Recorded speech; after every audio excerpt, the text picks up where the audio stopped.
கழுத்த நெரிக்கும் வட்டி, மீட்கவே முடியாதோன்னு பயமுறுத்துற நகைக்கடன்.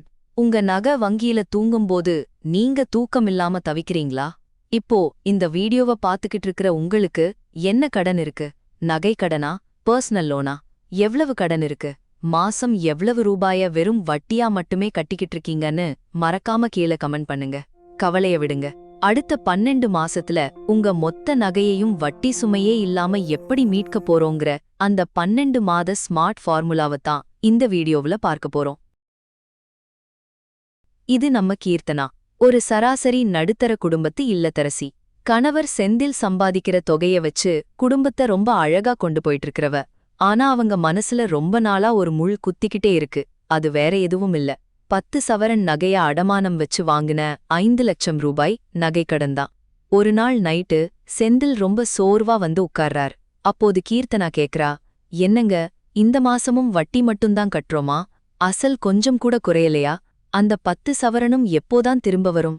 என்ன பண்றது கீர்த்தனா? மாசம் 5000 ரூபாய் வட்டி கட்டுறதே பெரிய விஷயமா இருக்கு. அசல் கட்டுற அளவுக்கு கையில பணம் தங்க மாட்டேங்குதே. இந்த பதில் கீர்த்தனாவை யோசிக்க வச்சது. நாம வழக்கம் போல சிந்திக்கிற வரைக்கும் இந்த 5 லட்சம் நகைக்கடன் நம்மை விட்டு போகவே போறதில்ல. ஏதாச்சும் புதுசா யோசிக்கணும் அப்படின்னு முடிவெடுத்தா. பொதுவா நம்மங்கள்ல பெரும்பாலானவங்க என்ன பண்ணுவோம்? மாசம் வங்கியில போய் அந்த 5000 ரூபாய் வட்டிய மட்டும் கட்டிட்டு, எப்படியாவது பெரிய தொகையா தையில பணம் வரும்போது மொத்த அசலையும் கட்டி நகைய மீட்டிடலாம் அப்படின்னு காத்துக்கிட்டே இருப்போம். ஆனா உண்மை என்ன தெரியுமா? அந்த மொத்த பணம் கடைசி வர நம்ம கைக்கு வரவே வராது. இங்க வீடியோவை பாத்துக்கிட்டு இருக்கிற உங்ககிட்ட ஒரு கேள்வி. நீங்களும் இதுவரைக்கும் வட்டி மட்டும் கட்டிட்டு அசல அடைக்க முடியாம தவிச்சுக்கிட்டு இருக்கீங்களா? உங்க நகைக்கடன் எவ்வளவு வருஷமா வங்கியில அப்படியே தூங்கிக்கிட்டு இருக்குன்னு மறக்காம கமெண்ட்ல சொல்லுங்க. சரி, இந்த சுழல்லிருந்து வெளியே வர கீர்த்தனா கண்டுபிடிச்ச அந்த புதுமையான வழி என்ன தெரியுங்க? அதுதான் 12 மந்த் ரிவர்ஸ் ஆக்சிலரேஷன் ஸ்ட்ராட்டஜி.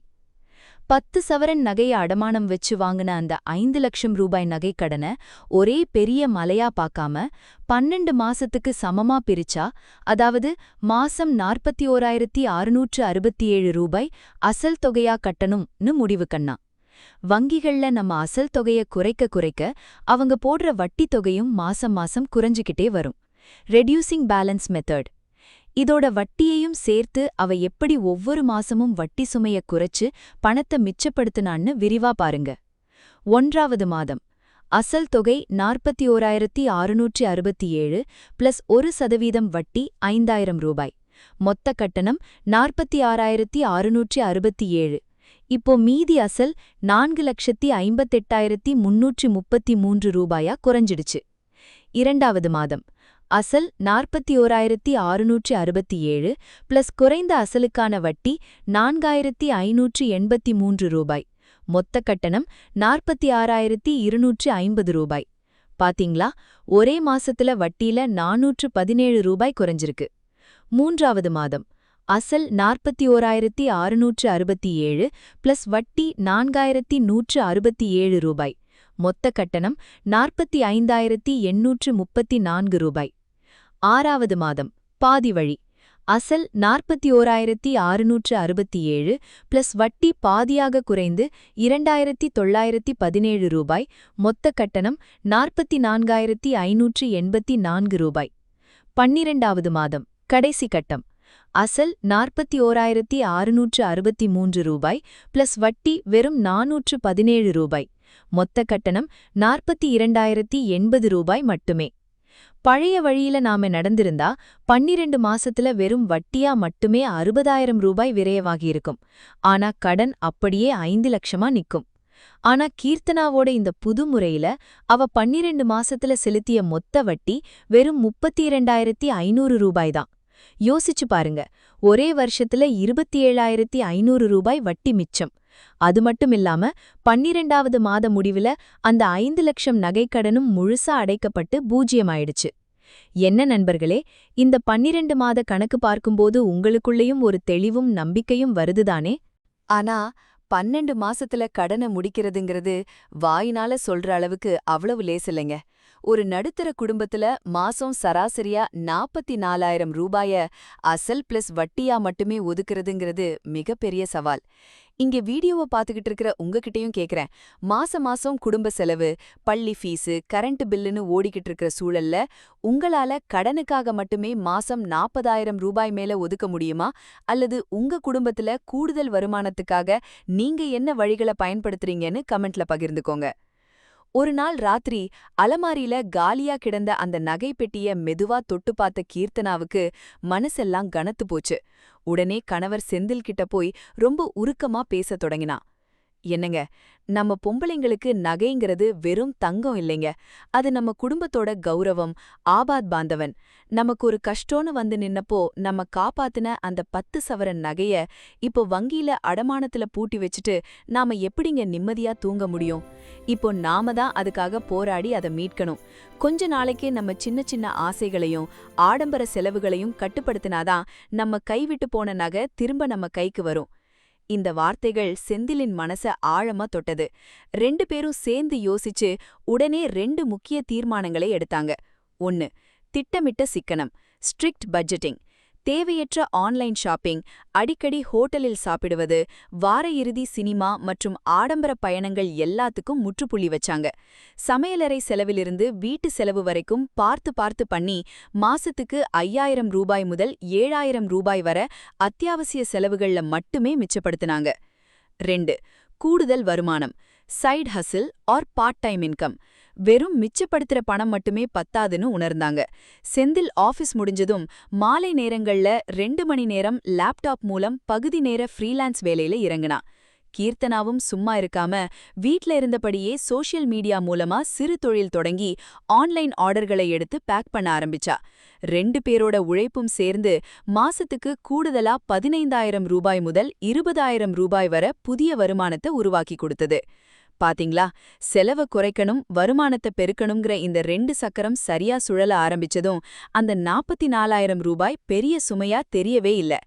ஆனா வெறும் அசல் தொகைய மட்டுமே அடைச்சுக்கிட்டு இருந்தா போதாதுன்னு யோசிச்ச கீர்த்தனா இங்கதான் இன்னொரு மாபெரும் புத்திசாலித்தனமான காரியத்தை செஞ்சா. அதுதான் வட்டி விகித மறுசீரமைப்பு, இன்ட்ரெஸ்ட் ரேட் ஆப்டிமைசேஷன். நண்பர்களே, உங்ககிட்டயும் ஒரு முக்கியமான கேள்வி கேக்குறேன். உங்க நகை கடனுக்கு நீங்க இப்போ எவ்வளவு வட்டி விகிதம் கட்டிக்கிட்டு இருக்கீங்கன்னு உங்களுக்கு துல்லியமா தெரியுமா? உங்க வங்கியில வட்டி விகிதம் குறைந்திருக்கான்னு என்னைக்காவது மேனேஜர் கிட்ட நேர்ல போய் விசாரிச்சிருக்கீங்களா? இல்லையெனில் உடனே செக் பண்ணுங்க. கீர்த்தனாவும் செந்தலும் அவங்களோட வங்கி மேலாளரை நேர்ல போய் சந்திச்சு பேசுனாங்க. மேடம், நீங்க லோன் எடுத்தப்போ பழைய 12% வட்டி விகிதத்துல இருந்தது. ஆனா இப்போ சந்தையில வட்டி விகிதங்கள் குறைந்திருக்கு. எங்கள் வங்கியிலேயே புதிய அரசாங்க யோஜனா திட்டங்கள் மற்றும் குறைந்த வட்டி திட்டங்கள் மூலமா 8.5% வட்டிக்கு மாற்றிக்கொள்ள வாய்ப்பிருக்கு. இந்த வாய்ப்ப கீர்த்தனா யோசிக்கவே இல்ல. உடனடியா சில எளிய படிவங்கள்ல கையெழுத்து போட்டு அதிக வட்டி இருந்த இடத்துல இருந்து குறைந்த வட்டி திட்டத்திற்கு கடனை மாத்தினா. இதனால ஏற்கனவே அசல் குறைஞ்சுக்கிட்டே வந்த சூழல்ல வட்டி விகிதமும் குறைஞ்சதால அவங்களுக்கு மாதாந்திர வட்டி சுமை இன்னும் பாதியா குறைஞ்சு பெருமளவு பணம் மிச்சமாச்சு.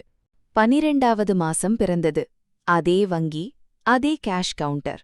ஆனா இந்த தடவை அவங்க வந்தது மாச வட்டி கட்ட இல்ல, தங்கத்தோட சொந்தக்காரங்களா நகைய மீட்க. வங்கி அதிகாரி அந்த சிவப்பு துணியில சுற்றப்பட்ட 10 சவரன் நகைப்பெட்டியை நீட்டும்போது கீர்த்தனாவோட விரல்கள் நடுங்குது.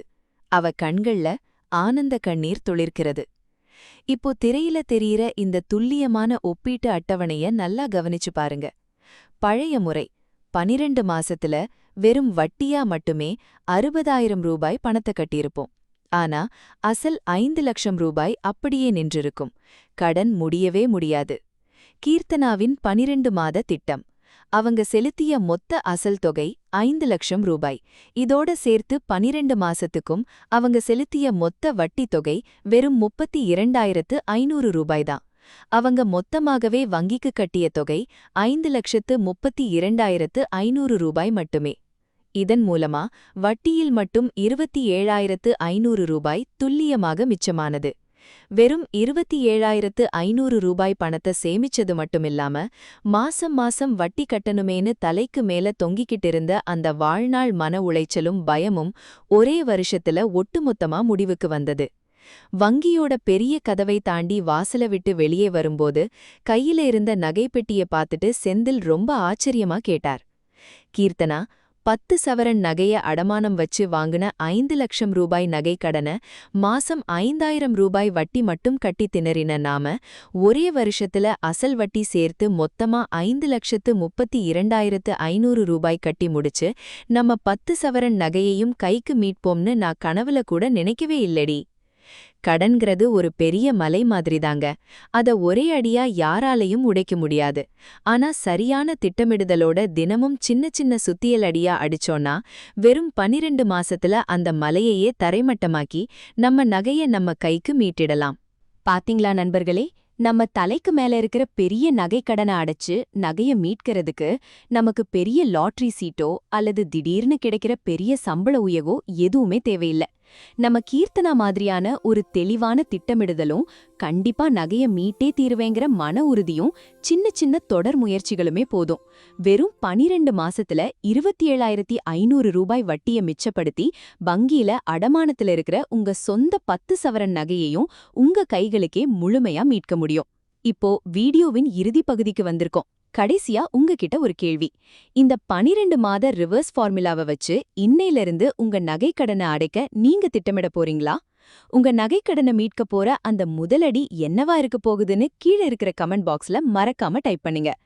நீங்களும் உங்க நகைக்கடனை சீக்கிரம் முடிச்சு நிம்மதியா வாழணும்னு நினைச்சீங்கன்னா யோசிக்காம இன்னைக்கே உங்க கடனை 12 மாத பகுதிகளா பிரிச்சு கணக்கு எழுத ஆரம்பிங்க. இந்த வீடியோல சொல்லப்பட்ட 12 மாத ஸ்மார்ட் ஃபார்முலா உங்களுக்கு பயனுள்ளதா இருந்ததுன்னா மறக்காம இந்த வீடியோவுக்கு ஒரு லைக் போட்டு உங்க ஆதரவை தெரிவிங்க.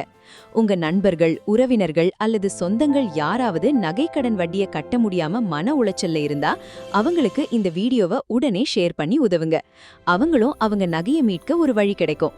மேலும் இது போன்ற பயனுள்ள நிதி மேலாண்மை கதைகள் மற்றும் பணத்தை மிச்சப்படுத்தும் தகவல்களுக்கு நம்ம சேனலுக்கு சப்ஸ்கிரைப் பண்ணி பக்கத்துல இருக்கிற பெல் ஐகானையும் கிளிக் பண்ண மறந்துடாதீங்க.